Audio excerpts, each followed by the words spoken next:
Two. Meet Dave of Delusions of Grandeur, actor, producer, and director of films like Tales of the Forgotten.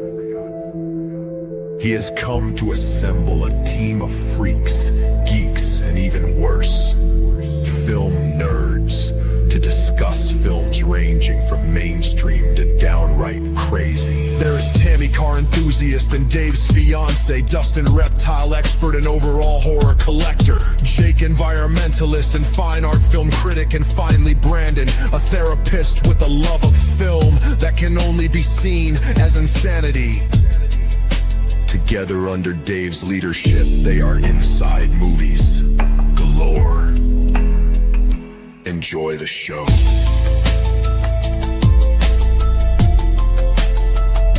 Enjoy the show.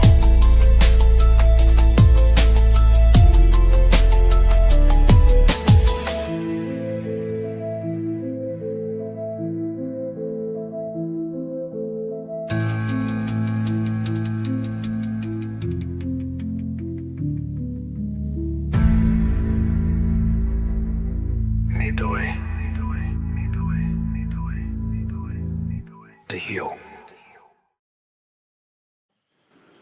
Hello, ladies and gentlemen, and welcome back to another exciting film journey here on Delusions of Grandeur. I am one of your hosts, but today we are going to be doing another film that has to do with kind of like the theme that we've been kind of following these past couple of times that we've been going on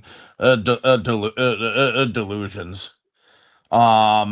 So basically, the theme has been movies with having to do with and or around um imaginary friends.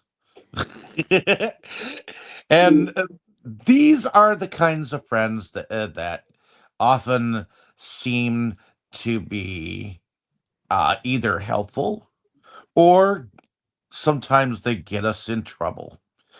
So, that being said, um, I decided to choose the film If, which is directed by John Krasinski. Which, if you don't know anything about John Krasinski, he for 4 seasons he played Jack Ryan. Um, he played in the TV series The Office.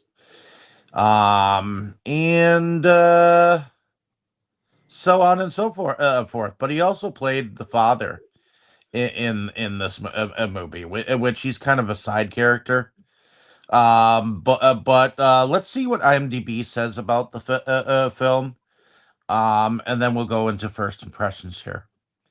A young girl who goes through a difficult experience begins to see everyone's imaginary friends who have been left behind as their real friends have grown up. So, the film stars Kaylee Fleming as B. Ryan Reynolds plays Cal or Kelvin. John Krasinski, of course, I mentioned, he plays Dad. Fiona Shaw, well, she was part of the Harry Potter universe as Mrs. Dudley, or whatnot, the one that was mean to Harry Potter. But Fiona Shaw plays the grandmother in here, and Steve Carell, I guess he's the voice of Blue. And we got Phoebe Waller-Bridge as the voice of Blossom. Louis Gossett Jr. as the voice of Lewis.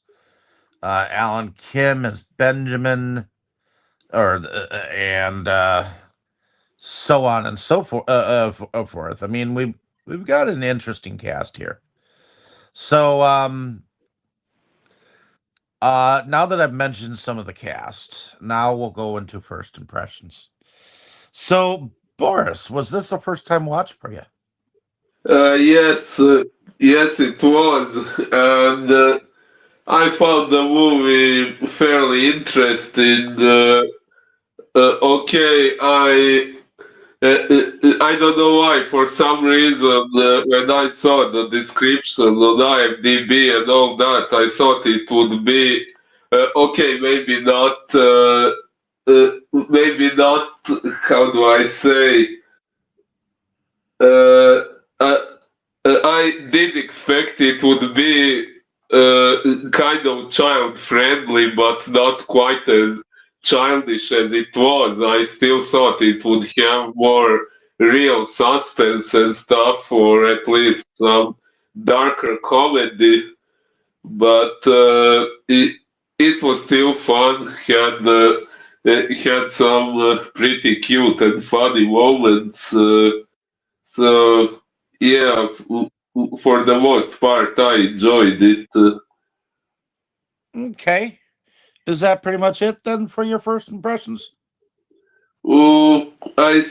Think so. Yeah.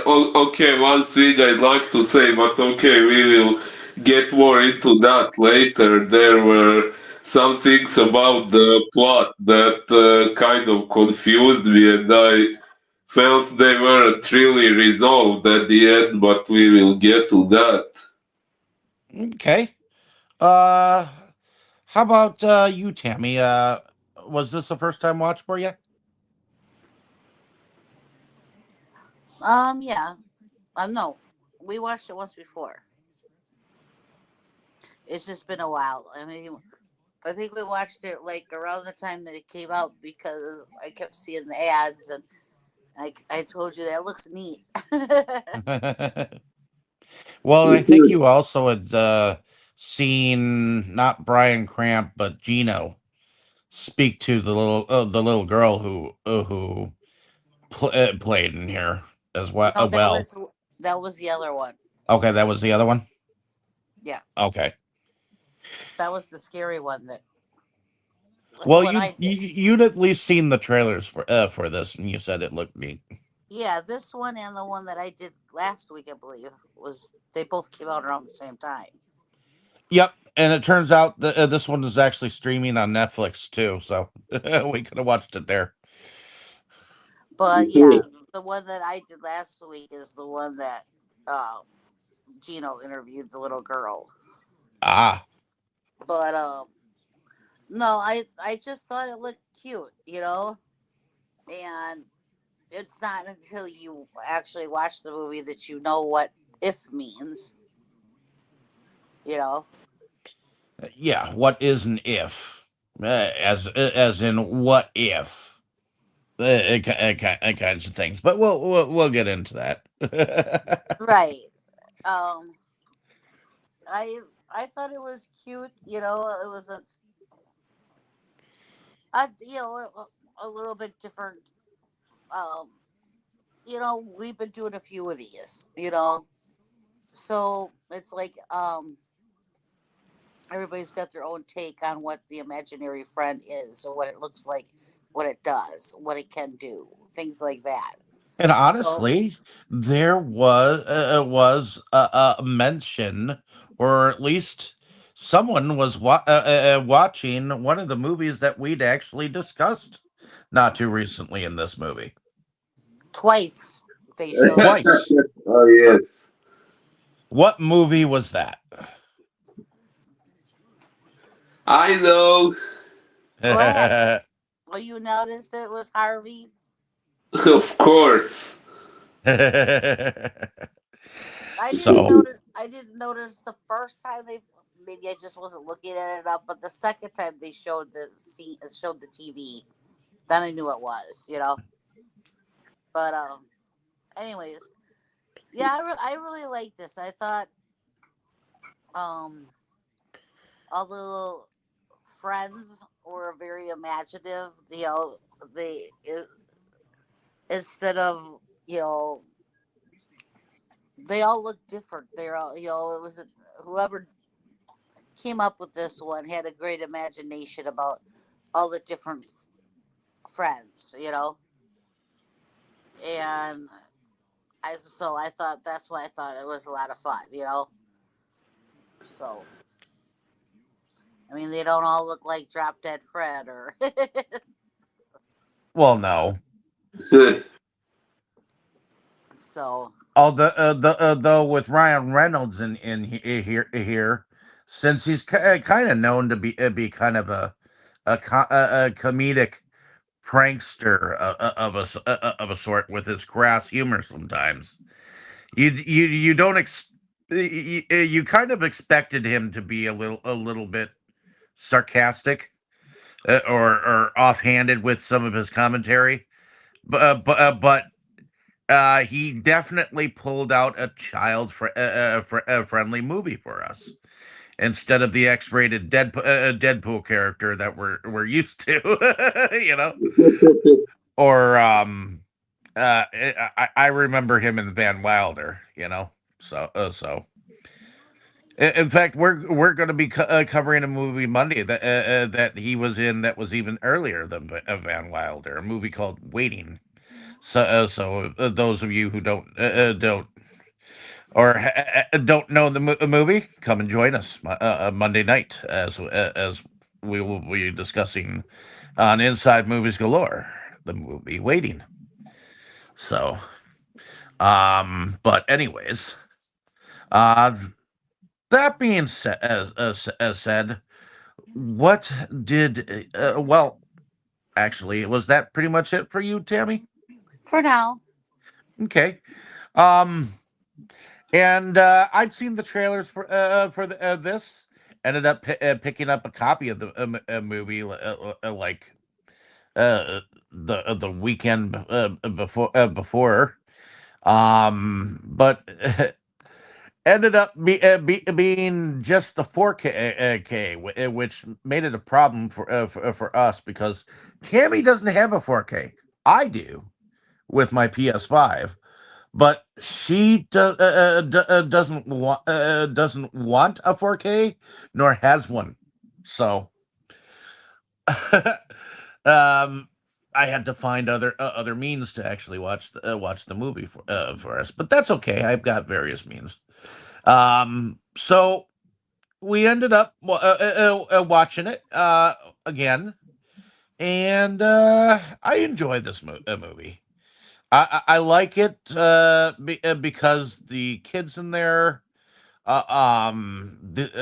they both seem very positive about life in general, including the little girl. The little girl, even though you know bad things have happened in her life, and bad things are continuing to happen in her life, she still seems to have a positive outlook while trying to grow up.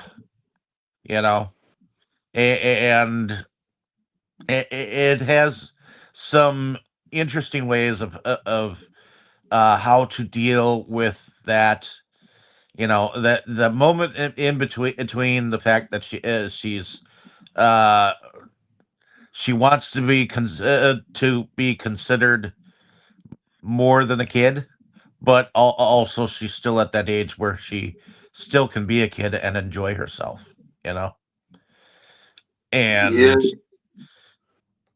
she's at that moment where and cusp in her life where you know she just doesn't know what she wants, and it's at a moment in her life where apparently you know it start the and I'll get into the plot line a little bit here since I've kind of gone over some of what I feel. Um, it begins with memories of evidently the little girl B as a child with her mom and dad, and some of the memories that they have together. And apparently, her mom has passed away due to I think they say it once in the movie. I think it was cancer, but we don't I find that out until later. Yeah, I I believe think that's what it was. didn't they just say she was sick? I don't remember them specifying what it was. Oh, they specified it. Yeah, it Um, was later. it was later at the hospital that they specified it. In fact, the father specified it when he kept like playing pranks on her, and then he sat down with her, and she said, "It must be kind of scary having me be in the hospital since your mom passed away from cancer not too long ago." You know, so that's pretty much what he said. But this was like a little bit later in the movie, like halfway through.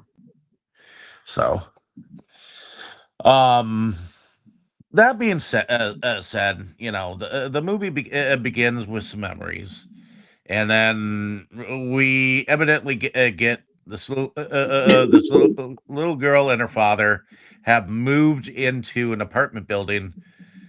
In fact, yeah, I think yeah, they both have moved, or at least he's moving her in with her grandmother, who lives in this old apartment building.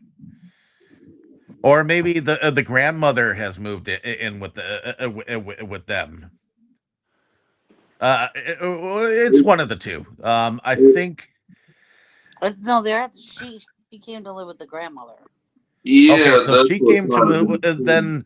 How is it that that whole attic area has like all of her like childhood stuff? That's what I was trying to think of. Well, okay, she, that's okay. The grandmother has an apartment in this place. There's Yeah. lots of apartments, but the grandmother had like a closet or whatever that she had kept all her stuff from when she was a little girl, and she would come and stay there. I Okay. think um I think at one time they might have all lived there until they got a place of their own. Yeah. And Okay. then when the mom got sick, I think they were staying back with grandmother again while the mother was sick because it was closer to the hospital. Okay. That makes sense. That makes a lot of sense. So no matter what, she's got to spend more time with her with her grandma, especially now that her father apparently is showing signs that his there's something wrong with his heart. You know, he calls it broken, but we all know it's probably a heart transplant that he needs. You know, Or just uh, Mm, hard it's work. it's not really said or really said out loud, but it's referred to. That there's a surgery coming up, and that you know she's the daughter has to stay around, and the father he doesn't want her to be around the hospital as much because he doesn't want her to see him as as things progress. And it's even though he keeps telling her it's gonna be okay, it's gonna be okay, gonna you know I'm gonna be fine. It's never a for sure thing. When it comes to these kinds of things. So right. so um she ends up having to find things to do on her own, but she notices that there's a particular thing that appears to be following her around, and it kind of looks like an animaniac, but it's not.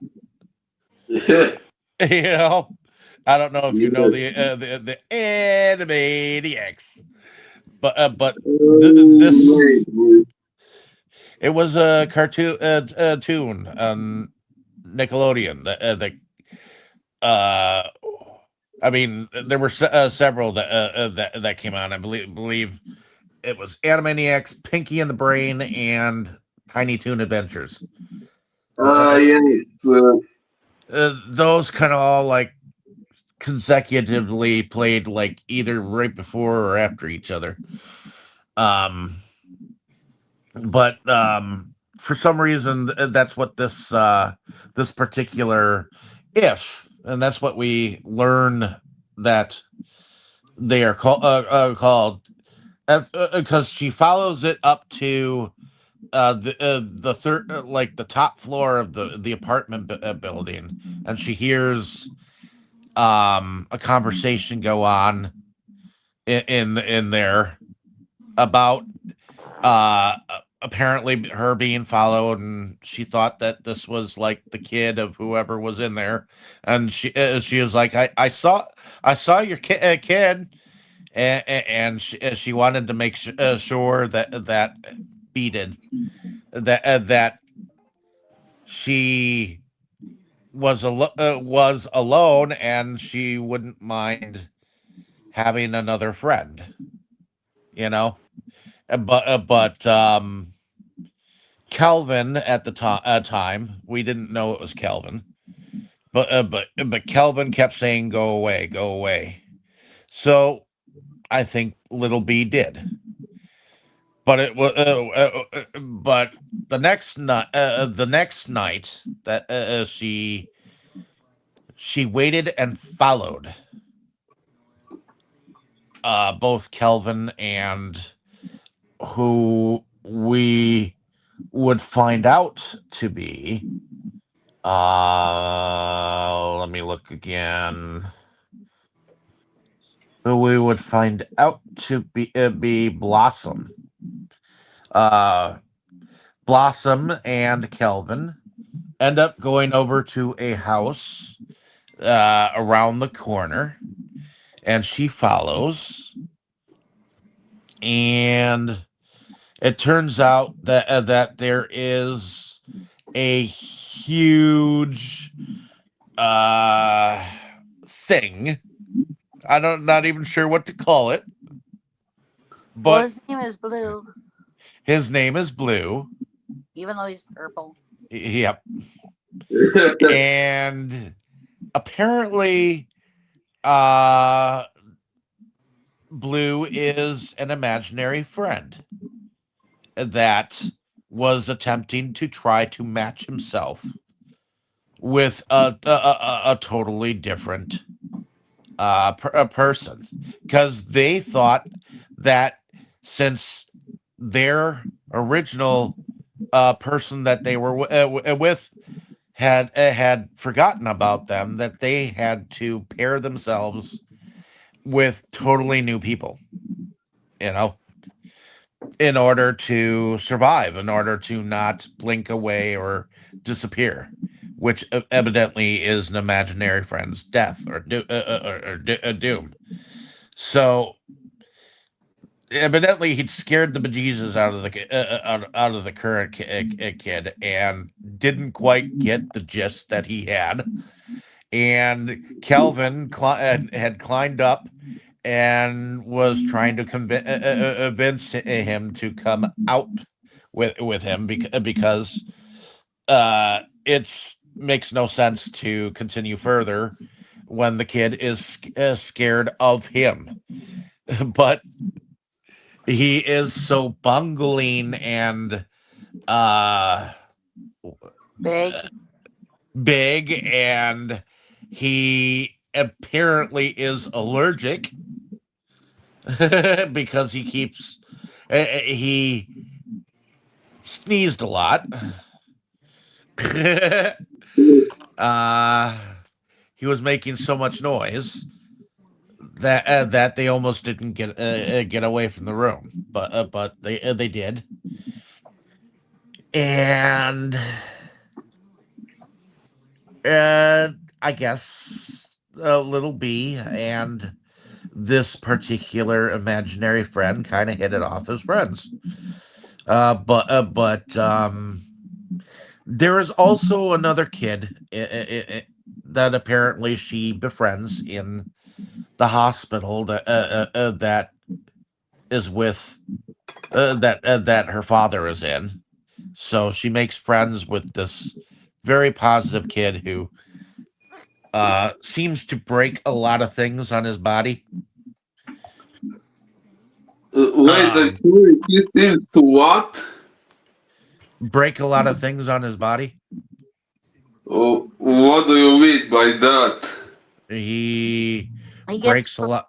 he probably has some He's deficiency so he's that probably accident prone.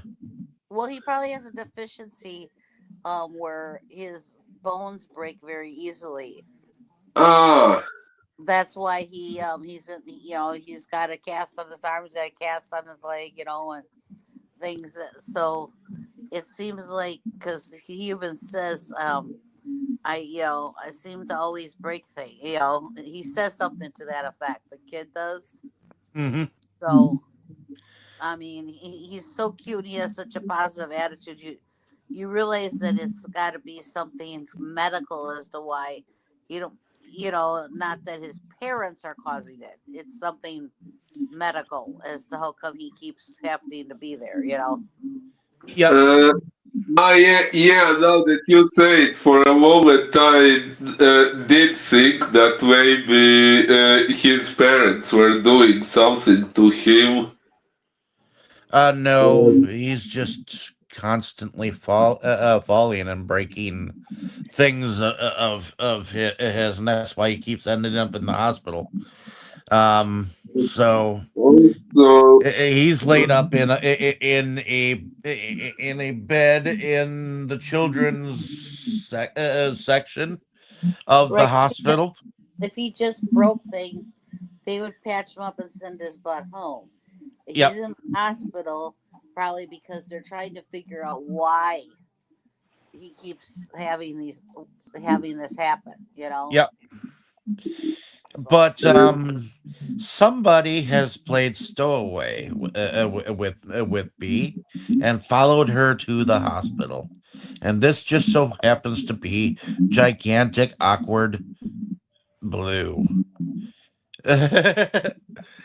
And it's kind of cute because he wants to be helpful, and he needs to be helpful, and the fact that he's followed her is that he wants to be somebody's friend, you know. yes.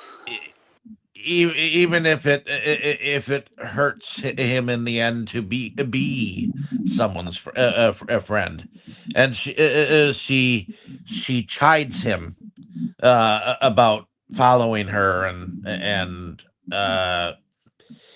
the fact that she can't be seen talking to him because people will think that she's crazy. And things of that nature, and blue is just oblivious to all of it. Um, but she ends up taking his butt back to the attic area, and um, she kind of gets to know Kelvin a little bit more, and I guess she kind of offers her assistance, and learns more about what ifs are, and what that there are more of them, and she literally wants to help. Um, and she finds out that ifs are imaginary friends, and that they are there basically to well, Kelvin is there to help pair imaginary friends with new people, because as we said earlier, their old people no longer remember them, so it seems to be a null and void uh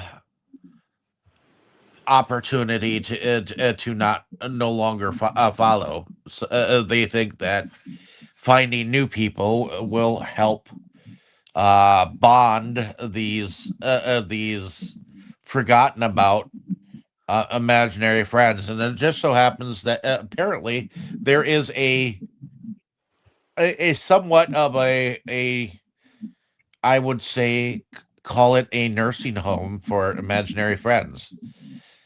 Imaginary friends that have been quit or acquitted of their original friends, and they're all different. They're all a little weird, and I guess according to Kelvin, they're desperate. um, and so he brings her into the fold, and apparently they walk to what looks like an area of the city that has a carnival, like closed down carnival type thing, similar to like Coney Island. Uh, in fact, I almost wonder if it is like Coney Island because it's got like a Ferris wheel and like um carnival like games and rides and things of that nature, and it reminds her of a place that her mom and dad used to take her to. But they go inside of a carousel and down the spiral steps into the imagine. I forget exactly what the nursing home retirement place was called. I think it was called the Sunset something or other. Um, and she ends up meeting several different characters. Um, One of them a bear that has a cane, and he's kind of old, and he's kind of like known as like the leader of them all. Um, and an art teacher, like one that helps imaginary friends do art, and quite a few others. So she basically, I believe the first person that she starts to look for an imaginary friend for is her friend in the hospital, because she asks him if he wants an imaginary friend, and he said yeah. Um, but they basically go through all of the imaginary friends as like a I guess they interview each and every one of them just to figure out what their personalities are, what their names are, and whether they would be best suited for, and with whom or whatnot. What do y'all think about? I've mentioned quite a few people. What did y'all think about Blossom and Kelvin when you first met them? Well, Calvin was definitely mysterious. Throughout the whole movie, I was wondering what his connection was to all the imaginary friends, how exactly he was able to see them all, like who is he, how and why is he connected to all of them. Uh, and okay, maybe I should save this question for the end when it's actually revealed who he was. But yeah, I found that pretty confusing. And in the end, I was also wondering in that scene when they came to talk to Benjamin to assign him an imaginary friend, and he couldn't see any of them. Calvin was there with her, right? So I was wondering, could he see him or not? I was wondering the same thing, but he evidently couldn't see any of them. So I at the beginning I thought Blossom was just so cute. Oh, yes. And yeah, I wasn't sure what to think about Calvin. Um, I mean, at first I thought that he was just this guy that could see them all, and he was helping. yeah, like this guy that was just could see them all and was assigned to them and whatnot. Yeah, maybe Uh, he could he that was maybe because he still thought a lot thought, thought a lot of children, and he thought and everything that he was still because he had like a connection with kids. He could see all the imaginary friends, so he was trying to help the kids and the ifs get together.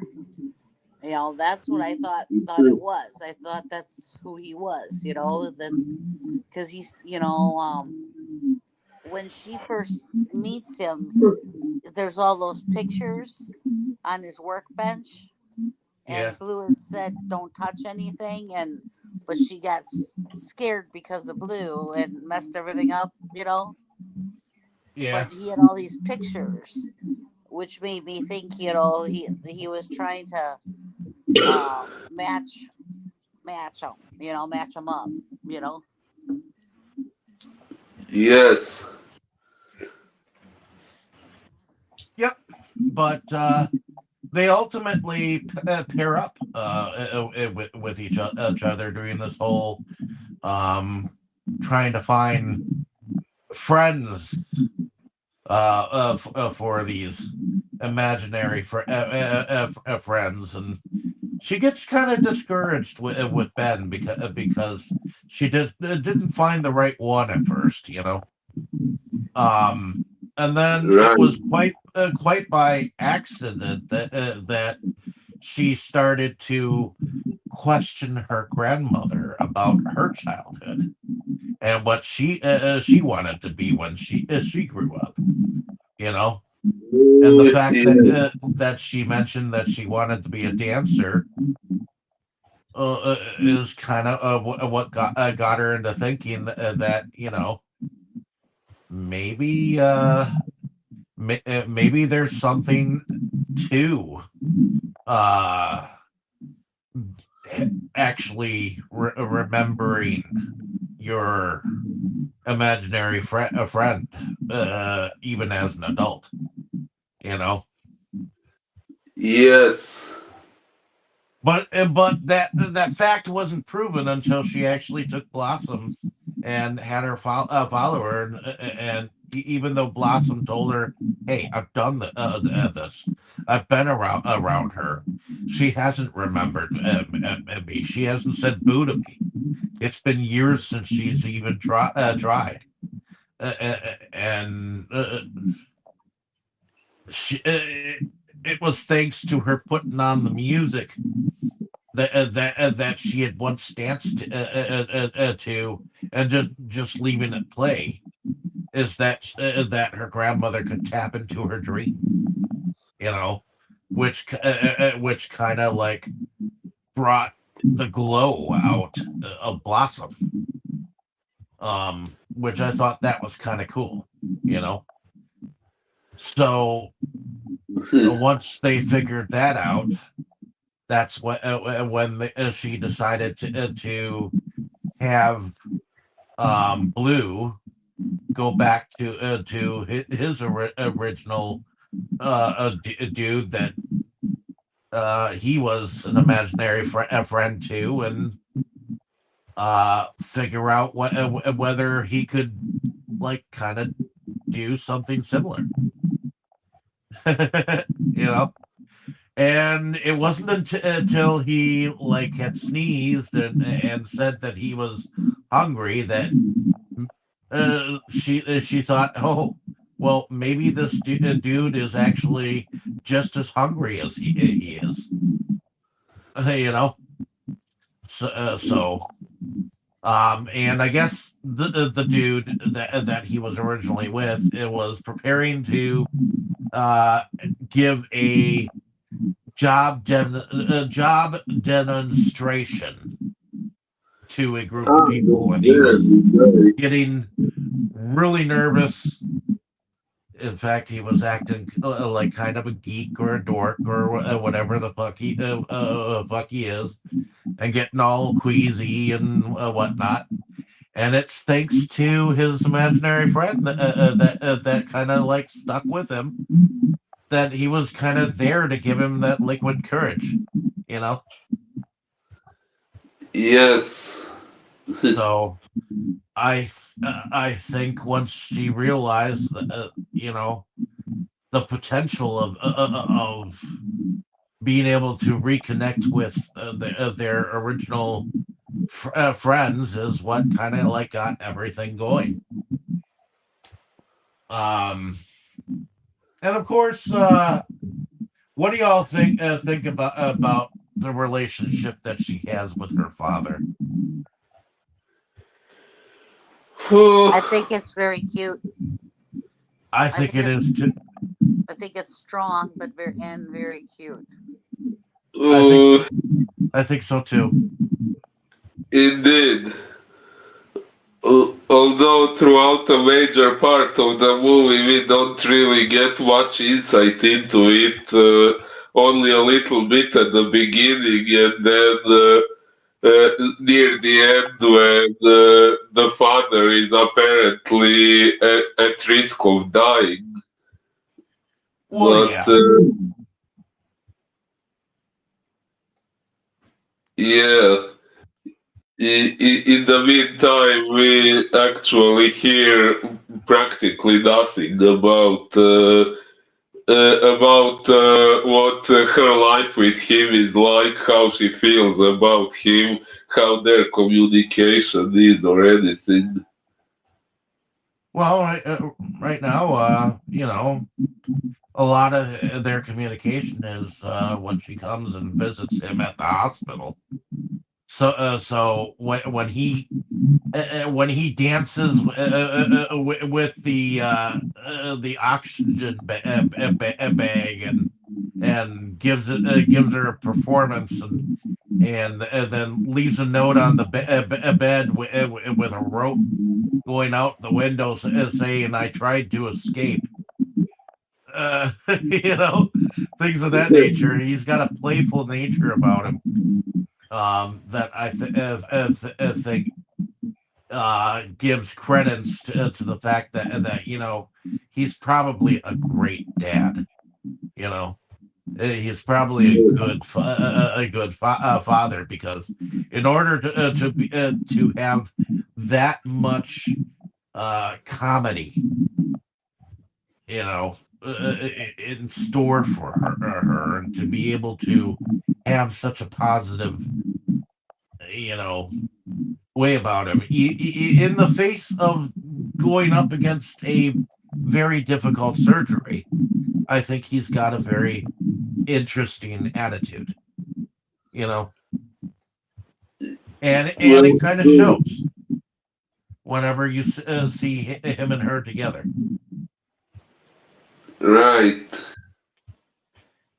So I do feel like they give enough uh interaction with her dad in the hospital and on camera, that she sees, and that he watches, that he's always kind of been this friendly, outgoing dad. It's just, I think it kind of got shut in and shut down because his wife died. You know, and I'm sure that hurt him and her as well. And they who's to say how much they actually grieved,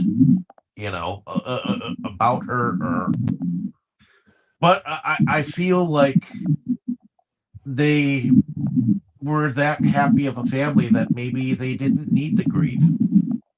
That they were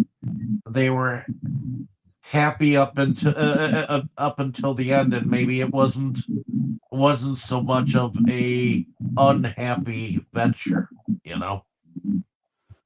That they were so happy together while she was alive that they didn't. And yeah, they missed her and all that jazz, but you know, sometimes people are so happy that you know Huh. maybe in their own way they were able to move on slightly without her. You know what I mean, Tammy? Uh, I guess. You well, what do you think about the whole fact that the mother died? Do you really do you think they dwelled much on her death? Um,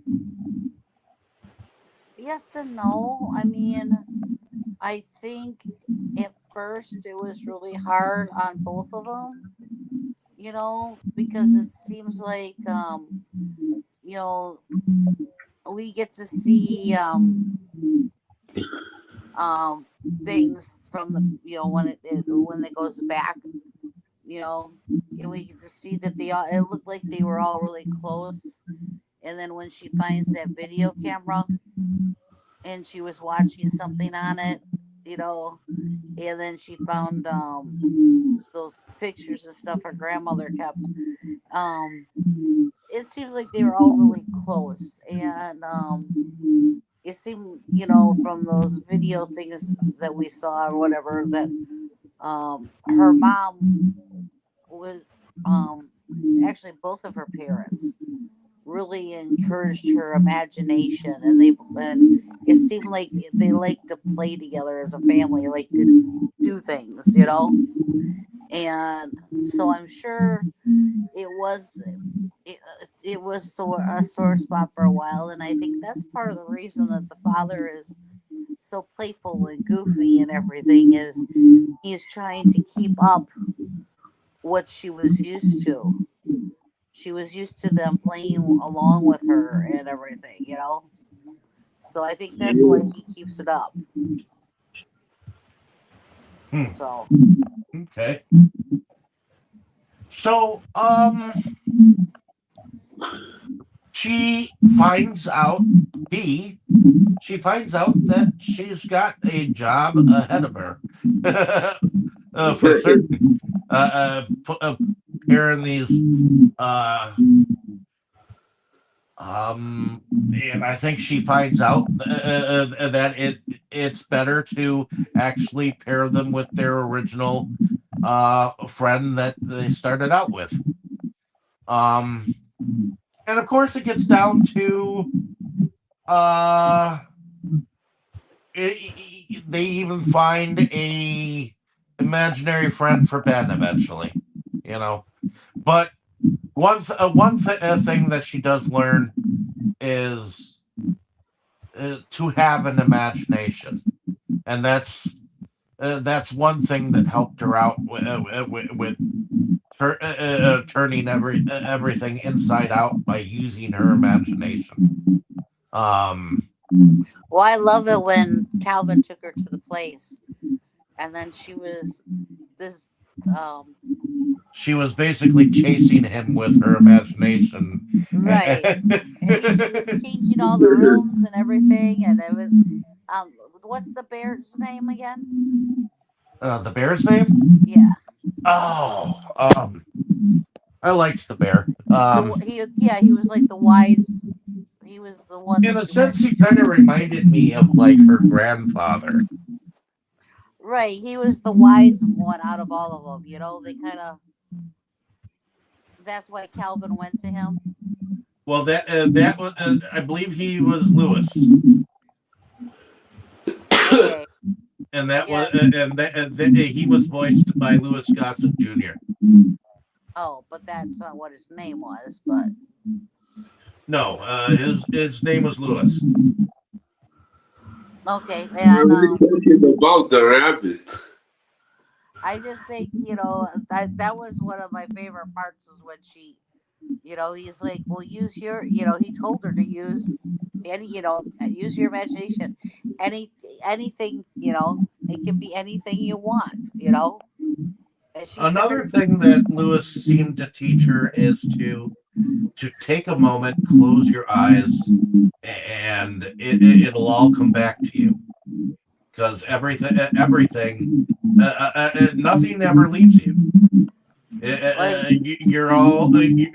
We're all just making memories together. Right, that was at the park. The two of them were sitting on the bench, Correct. and he told her to do that, and then like the whole park came to life. And Correct. she got to see everybody with their imaginary friends, all these kids, Yep.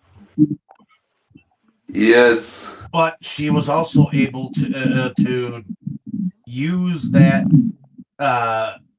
particular thought process later on when it seemed like Kelvin and everyone had disappeared from her life. And this was after her dad had gotten done being sick. They were it appears that they were going to be moving back into a place. their own way. And she And found that drawing. correct. So she basically, at the end of everything, realized that she will remember everyone and everything, and she will always need her imaginary friend. And she finds out that Kelvin was her imaginary friend. And Right, because we were told. Spoiler alert, ladies and gentlemen. We were told early on that Calvin was originally a clown. Correct. I'm sorry that he was what? Originally a clown. Right. So then when she looks at that drawing, it all makes sense to her then. There's also an imaginary friend that he keeps tripping over named Keith. Yes. and Kelvin said, who the heck would come up with an imaginary friend that was invisible? And it turns out that it was her dad's imaginary friend. Yeah, but he was coming in their new place, tripped over his friend, was like, "Damn it, Keith!" And then I also like how her grandma and Blossom were saying goodbye, and then the grandmother turns to Blossom, and is like, "Okay, let's go inside." And Blossom is like, how did you, You know what confuses me about this? It was pretty established throughout the movie that people cannot see their old imaginary friends if they don't consciously remember them. So throughout the movie, B wasn't remembering Calvin from her own childhood, yet she did see him. How is that possible? Well, I think it was because of the low point at her life, and she needed a friend at that point in time.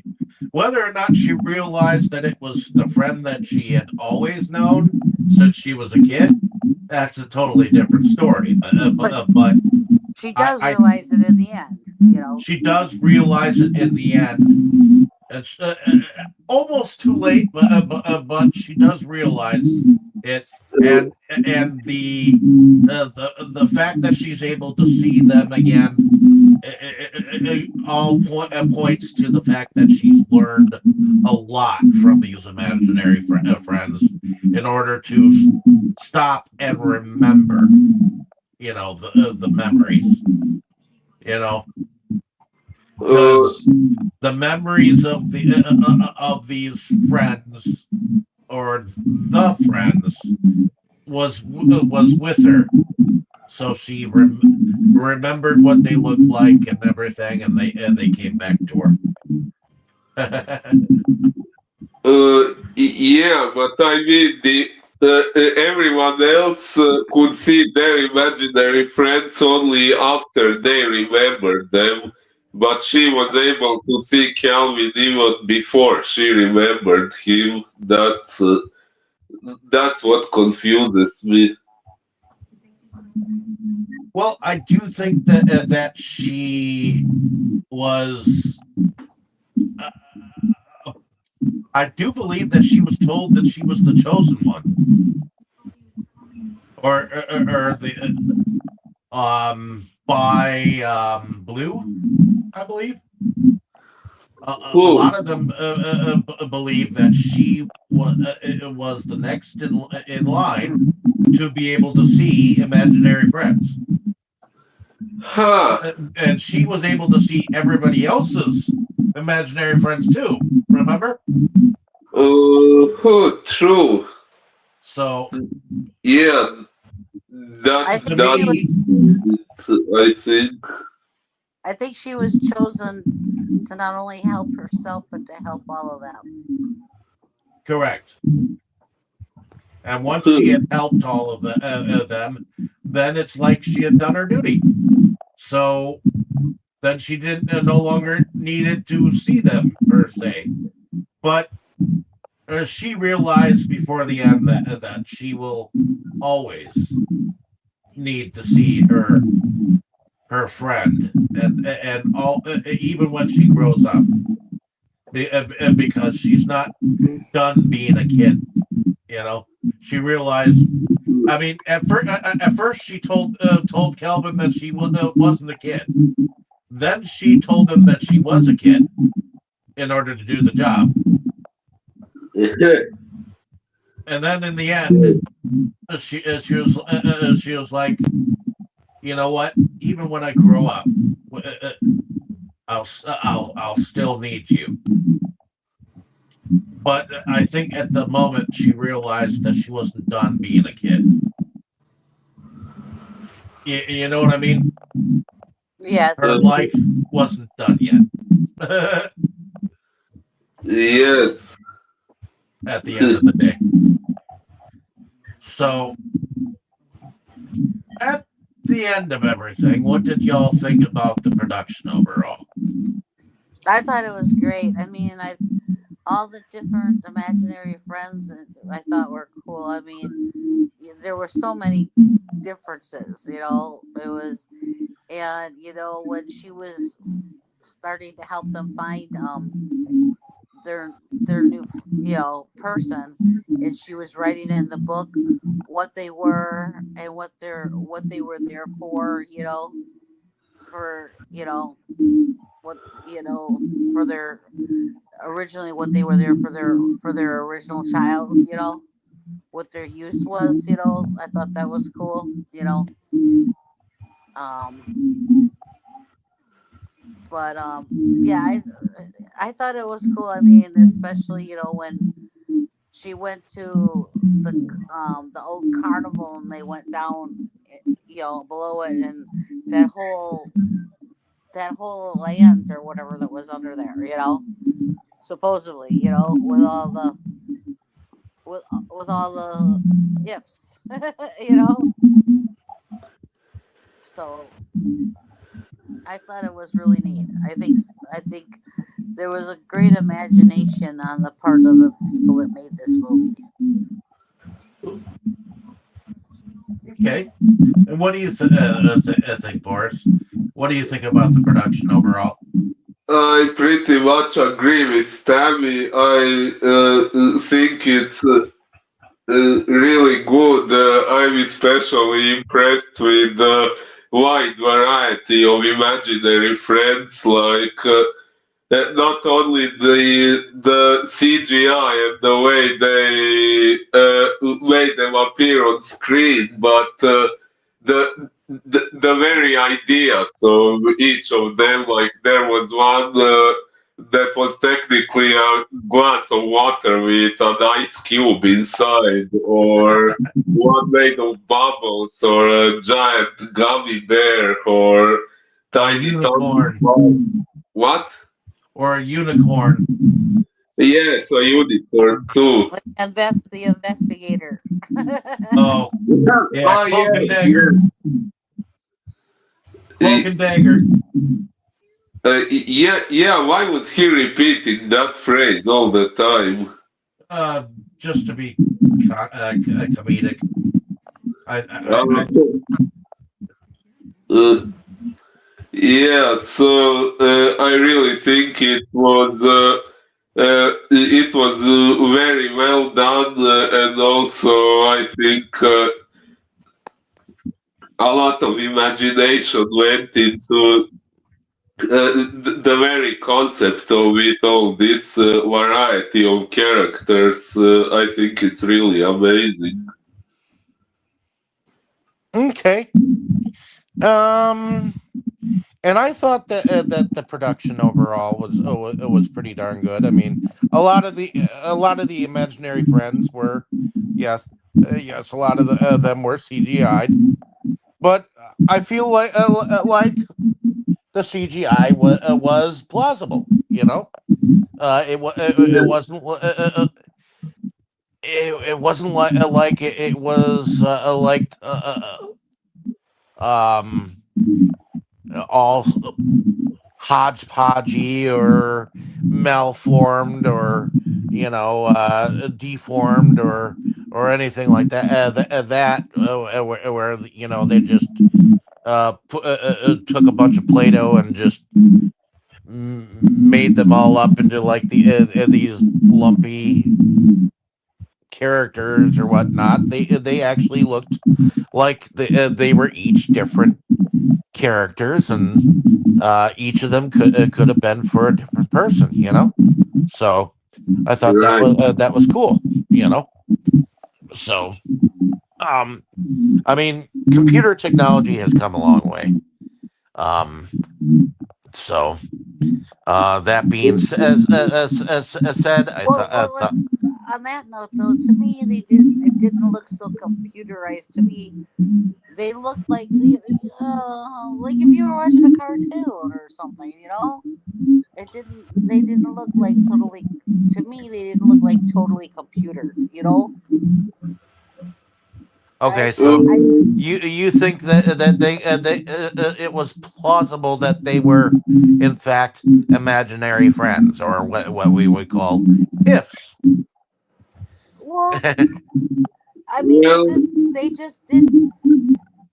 It almost to me, like I said, it was almost like they were like in a way, cartoon characters or whatever. You know what I mean? So to me, it made them look more real because they instead of computer. You know? Yeah, well, almost.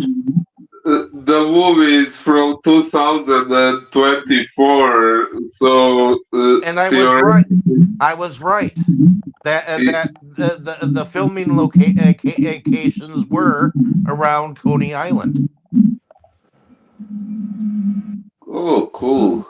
But So I mean, I do know that it was computer, but the way they did it, to me, they didn't look totally computerized. I don't know how to explain it. To me, they looked like if you took one of my stuffed animals and animated it. yep. So Well, Like I said, it's from 2024, so maybe they also used AI. Well, it Well, looks. whatever they used, it they did a good job to me, because to me the ifs looked realistic. So Hmm. As far as special effects, I guess Frame Store and Frame Store production services it had to do with the visual effects and the animation and the visualization. Then, of course, there was Puppet Kitchen, which Puppet Kitchen International and Puppet Design and Fabrication, and then of course Cadence Effects also worked on the visual effects. So those are some of the production companies that had to do with the animation and all that jazz. And I think Maximum Effort was the main production, but although Paramount Pictures was behind this, so I thought that was interesting. The same company that was behind Star Trek. Yes. So, other than that, did anyone else have anything else to add? About the production, or Yep, production wise. uh, I don't think so. I thought it was kind of cool that they went inside the carousel and down the spiral staircase to get to the retirement home. I thought that was Right. unique. Um, and the imagination that she had to turn the place around, that was cool.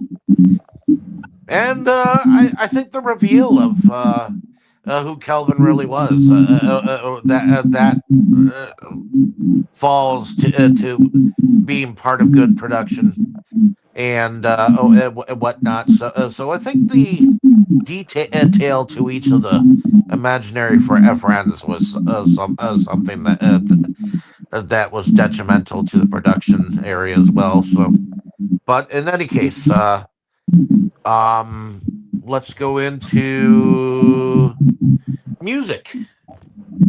What did y'all think about the music? Well, there actually were some uh, noticeable songs throughout the movie, but now I can't remember exactly at which points, but there were moments when I noticed some songs. Well, supposedly the budget for this movie was 110 million. Wow.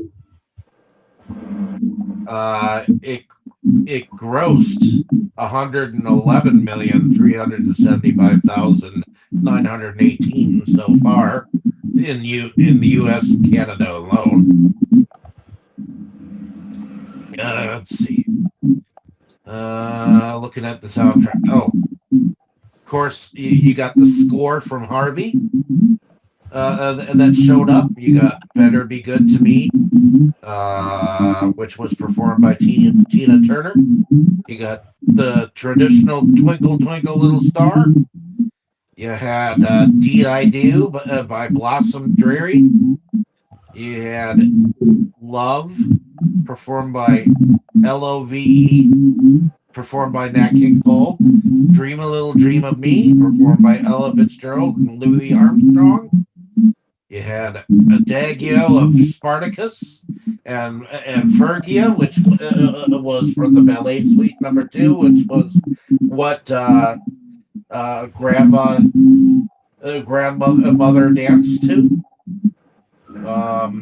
or should I say, pirouetted and did some ballet. You had Every Bossa, written by Dick Walter. You had Ooh La La, performed by the Faces, and then of course there were a bunch of a bunch of music by Michael Giacchino, which I think he was the composer behind the soundtrack. So no one wanted to say anything on any of the music. Okay. Moving forward. So favorite scenes and or favorite characters. Let's start with you, Tammy. I kind of got two favorite characters. My first one is Blue. I like Blue. Okay. He's so sweet. He's so big and purple, and and bumbling, and and he's just Awkward. awkward. He's sweet. He's everything. And then you said the bear was Lewis. Yeah. I like him because he seems to be the one that's I don't want to say the smart one. I want to say not educated either. I can't think of the right word. He just Sophisticated. yeah, maybe that. And he Eccentric. yeah. And he's trying to hold it, trying to help with everything, and he's been around for a while, and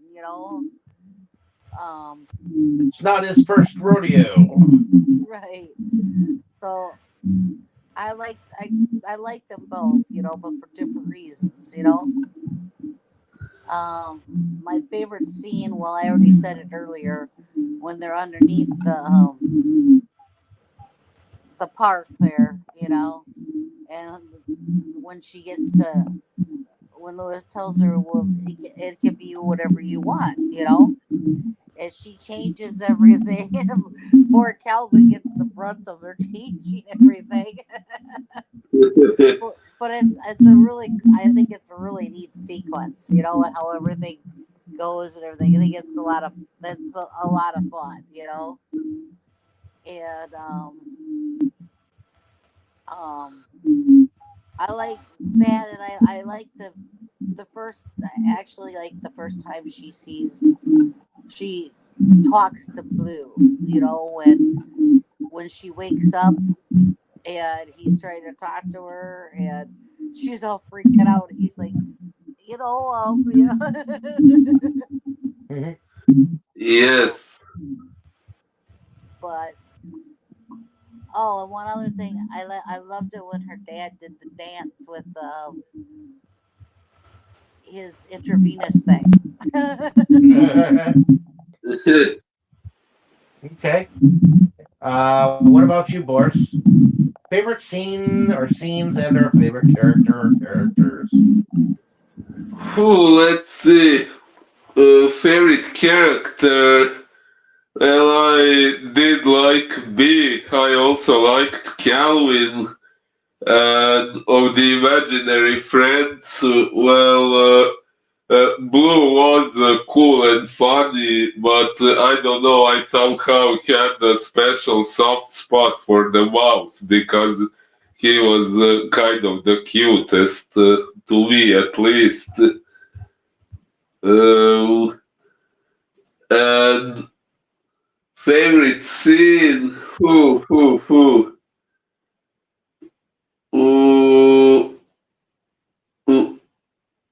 Well, I think I think I would have to go with the scene when B was reunited with Calvin and everyone. Like after she was unable to see them for a moment, but then when she recalled them once again, and they all reappeared. I think it would be that one. Okay. Is that pretty much it then? Oh, I think so. Okay. Alrighty. I think I think as far as favorite characters go, Kelvin is one of my favorite people. Kelvin and Blue, for sure. And I also do like Lewis. Lewis had some interesting uh, advice to impart to B, and I think it helped to have someone that age explain to her, you know, how an older person felt, an older character felt. Um, but that being said, favorite scene when she had her imagination, of course. Uh, when, like you said, Boris, the scene when she uh, recalls them all towards the end. That is definitely awesome. Um, when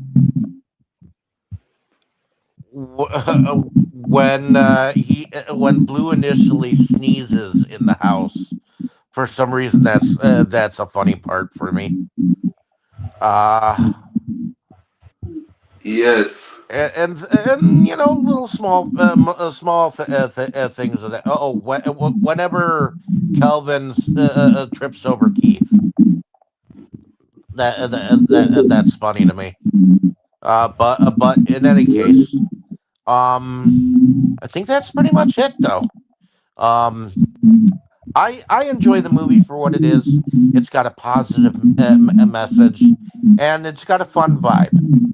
I think yes, it's got some sadness in it, but for the most part, it's got a happy-go-lucky vibe, and I do enjoy every time you get to see the father play around with his daughter. I think that feels like a special relationship.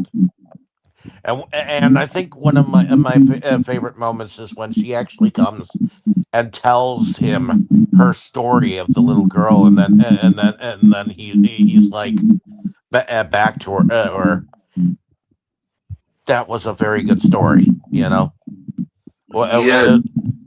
that moment was pretty cool, pretty fucking cool. So, on that note, hopefully, you ladies and gentlemen have enjoyed our discussion on this movie. It was filmed in 2024, so it was a fairly new movie. Um, I think we all can say we enjoyed the movie. But if you, uh, I mean, I know you found some things confusing. Uh, Boris, but maybe we cleared some of those up. Oh, Um, yes, you did actually. but that being said, hopefully you out there have enjoyed our discussion. If you haven't seen the movie, go out and see it. Let us know down in the comments what you thought of it, what you thought of our discussion, and I guess we'll see you next week. Now, who is next? I do believe it is you, Boris, who is next. Correct? Uh, Actually, yes. And I'm kind of in a dilemma. I have two possible options. Okay. One would be a movie, I think, also from 2024. It's called Sketch. Okay. We I ac- what? we watched that not too long ago. It does have to do with our theme that we've been kind of going through. What's your other choice? Yeah, my other possible choice is a Sailor Moon movie, but I would go with the English dub option because I know you don't like subtitles so much. Sailor Moon are Promise of the Rose.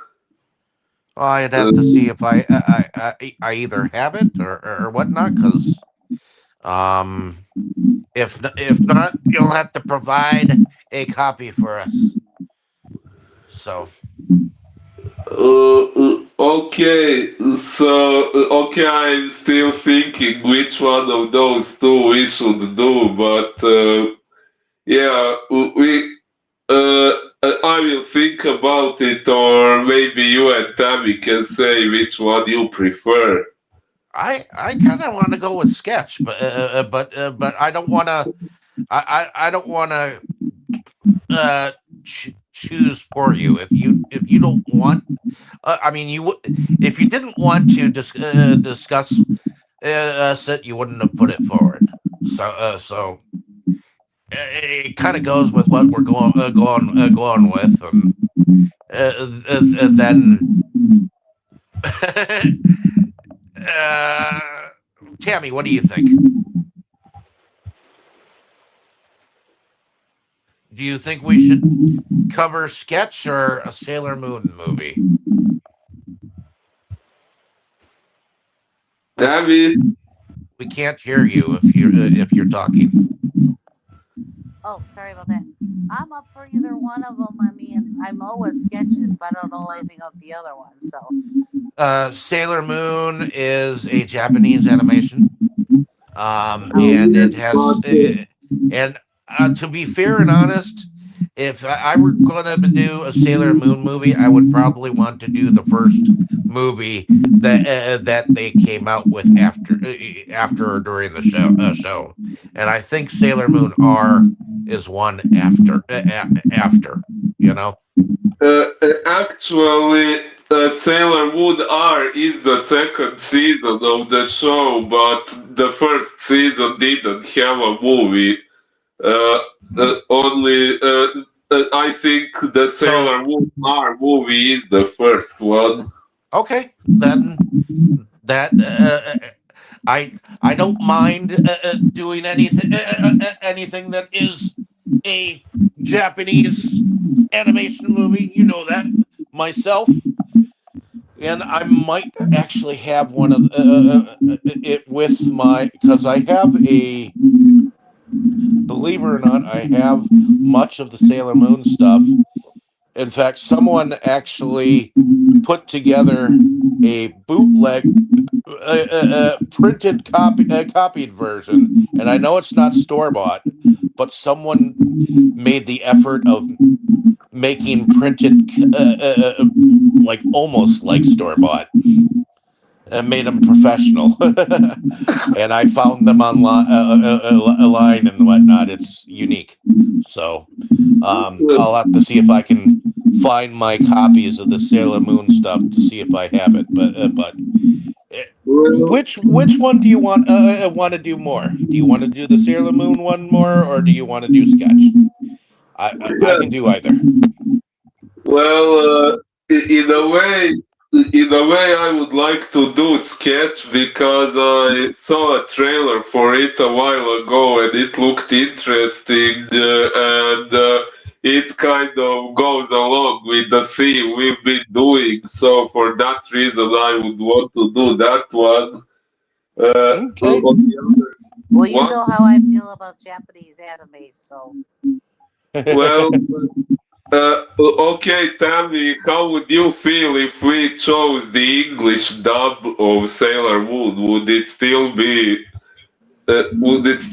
bad if you don't have to deal with subtitles, or would you still not be very fond of it? I, I'd be all right, I guess. Just not my number one choice. Uh, okay, then let's do sketch.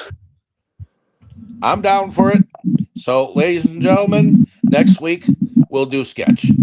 So, also from the same year. So, hopefully, you ladies and gentlemen have enjoyed our time with you, and we'll see you next week here on Delusions of Grandeur. Everyone, say good night. Good night. everyone. Inside movies galore, just makes you just want more. We've had all in the world of media to explore. Horror, anime, or Curious George. Our love of new things was our reward. It is the best night of our week. Frankly, my dear, I don't give a damn.